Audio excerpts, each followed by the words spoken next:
Okay, let's unpack this. If you close your eyes for just a second, I bet you can picture it. Main Street, USA, maybe the castle all lit up at dusk, characters waving. Yeah. There's this energy, right? Oh, absolutely. For so many people, a trip to Disney World or Disneyland, it's like the classic American vacation. It really is. Almost a rite of passage, you know? The place where those core childhood memories get made. It's supposed to feel, well, magical. That's the reputation, definitely. It fosters this really powerful emotional connection for families, sometimes across generations. People talk about that first step onto Main Street, USA, and it just brings up all this nostalgia and wonder. Exactly. And here's the twist, maybe the less magical part. Yeah. There's this growing conversation, this concern that a trip to Disney has just gotten incredibly expensive. So you know that famous quote over the Disneyland entrance? To all who come to this happy place, welcome. The question people are asking now is, well, is it really still welcoming to all? Or is that magic becoming kind of an illusion for, regular American families who are already feeling squeezed by inflation? That's the core question, isn't it? And that's what we want to dig into today. Yeah, so today we're doing a deep dive. We're pulling back the curtain on the real cost of a Disney vacation. What does it mean for families, for the company itself, and honestly, for the whole idea of a dream getaway? Yeah, our goal here is really to explore how these Disney vacation costs have changed over time, the impact that's having, both on the guest experience and Disney's own finances. Okay. And critically, how Disney is responding to all this. We want to understand what's really driving those sky-high prices. And sky high feels like the right term when you look at the actual numbers. It's kind of staggering. It really is. Just take a one-day base ticket to Disney World. Back in, say, 2012, the average was about $89. Okay. Fast forward 10 years to 2022, that average jumps to $147. What does that tell us compared to, like, general inflation? Well, that works out to an average growth rate of around 5% per year, and that's quite a bit higher than the national rate of inflation over the same time. So it's outpacing it significantly. Definitely. Over that decade, just the average cost for a single-day, single-park ticket at Disney World went up more than 56%. And that's key. That figure doesn't even touch food, merchandise, the new lightning lanes, hotels, flights. Oh, just the ticket. Just the basic price of admission has inflated way faster than everything else. I saw some real-world examples that really put that into perspective. There's a travel blogger, Jake Williams, who tracks this stuff. He compared a trip. What did his analysis find for, like, a one-day trip for 2 adults? Yeah, his numbers are pretty stark. He found that a one-day trip for 2 adults back in 2017 cost him $567. Okay, still not cheap, but okay. Right. But then a comparable trip in 2024, it jumped to what he called a jaw-dropping $886. Wow. That's a huge leap. It's a 44% increase in just 7 years. Meanwhile, overall inflation in that same period was roughly 24%. So the Disney trip cost went up almost double the rate of inflation. Exactly. And okay, that's one day. If you stretch that out to a proper family vacation, like multiple days. Oh yeah, the numbers get even bigger. Think about a 5-night Disney World trip in 2024, with all the extras, park hoppers, maybe Genie Plus or Lightning Lanes, staying on property, some character meals.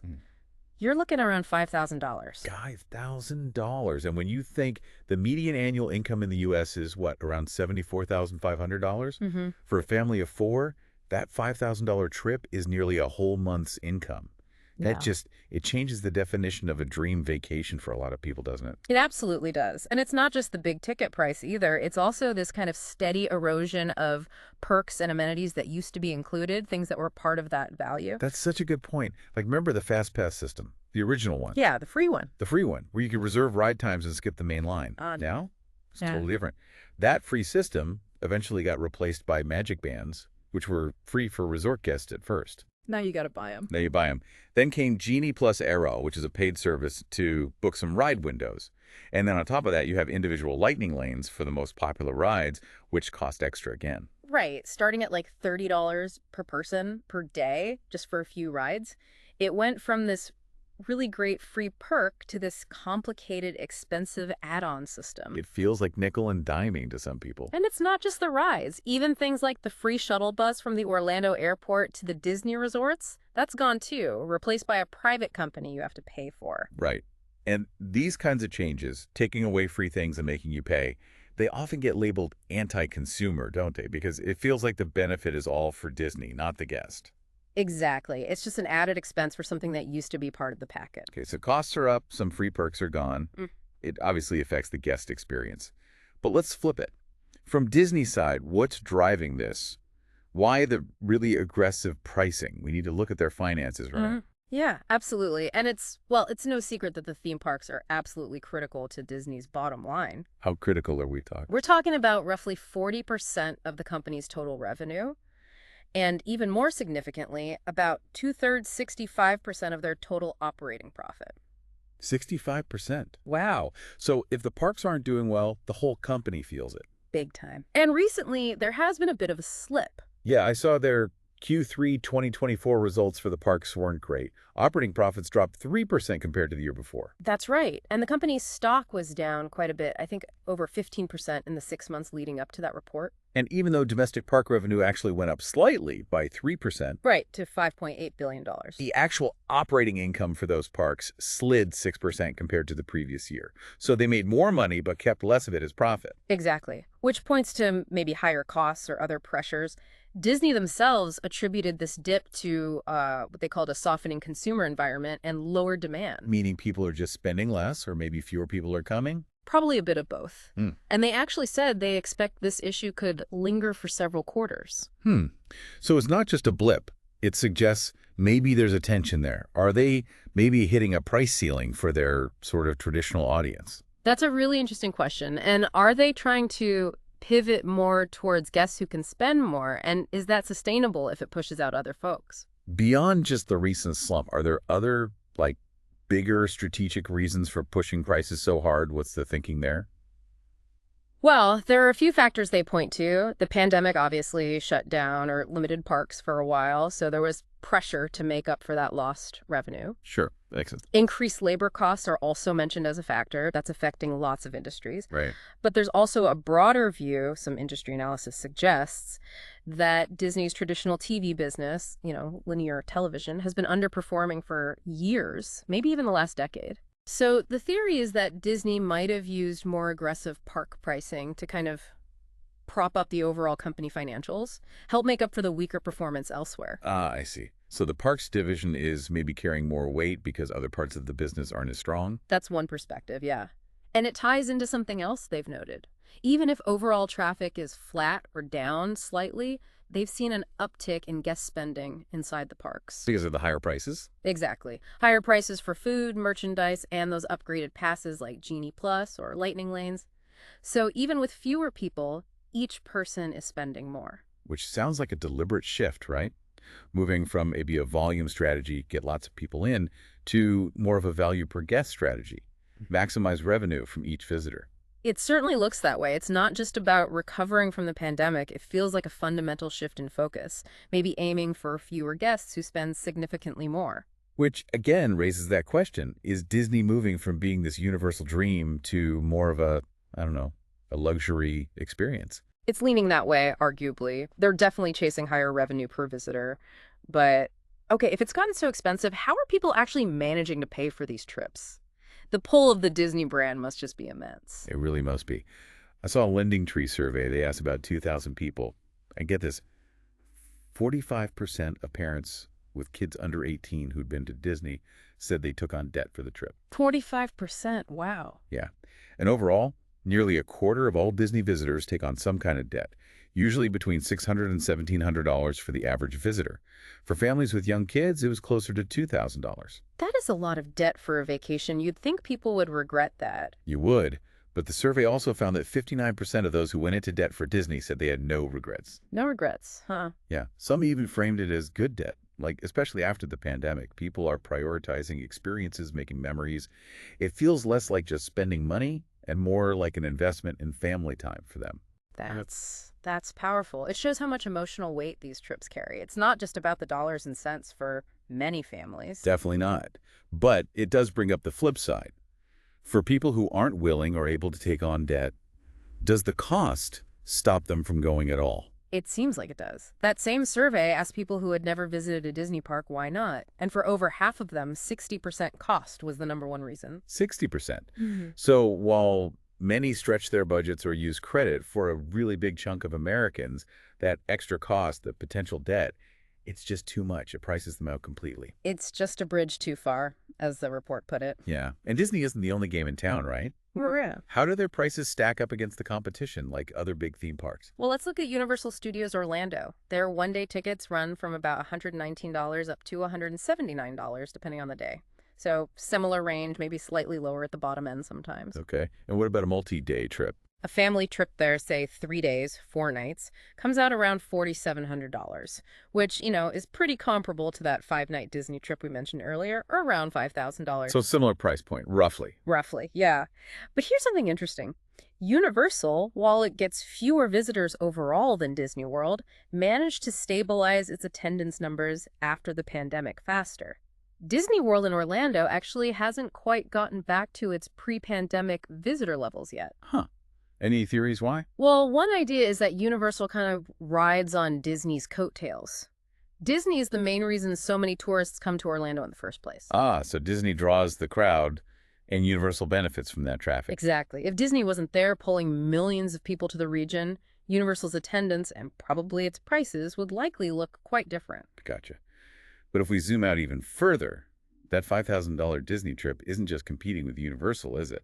No, not at that price point. Now you're competing with high-end international travel. You could probably do a pretty nice trip to Mexico for $6,000, maybe even a week in Paris for something in that ballpark. Right. So for the wealthier travelers that Disney seems to be increasingly targeting, they have a lot of other really appealing options for that kind of money. It's not just theme park versus theme park anymore. Precisely. It puts Disney in a much broader competitive landscape for those high-end vacation dollars. This whole shift must be particularly tough for the real diehard fans, the super fans. Oh, for sure. I read about this guy, Brian Brennan. He'd been a Disney annual pass holder for nearly 20 years. Took something like 50 or 60 trips. Yeah, that's dedication. Totally. And he always felt he got good value, with discounts on food, free parking, stuff like that. Huh. But this past year, he didn't renew his pass. What was the breaking point for him? It was the removal of those key perks we talked about, the free fast pass system, the extra magic hours for resort guests. Once those were gone, he felt the discounts he still got just didn't make up for the high cost and the loss of those conveniences anymore. The value proposition just wasn't there for him. That makes sense. It's like the things that made being a pass holder feel special were chipped away. Exactly. And it highlights that, that sunk cost fallacy idea. People have such a strong identity tied up with being a Disney person that it's hard to admit when the company changes things in a way they don't like. Until, like Brian, they finally hit that point where they say, nope, not worth it anymore. So what did he do instead? Did he just stop taking vacations? No. Get this. He actually shifted to taking cruises. Cruises. Interesting switch. Right. He said he saw much better value there. He could get a cruise with all meals and all drinks included, plus travel to different destinations for a price similar to just staying at a moderate Disney resort hotel without food or park tickets included. Wow. That's quite a comparison. When a former Disney superfan finds more magic, or at least better value, on a cruise ship, that says something. It really does. It underlines that challenge for Disney.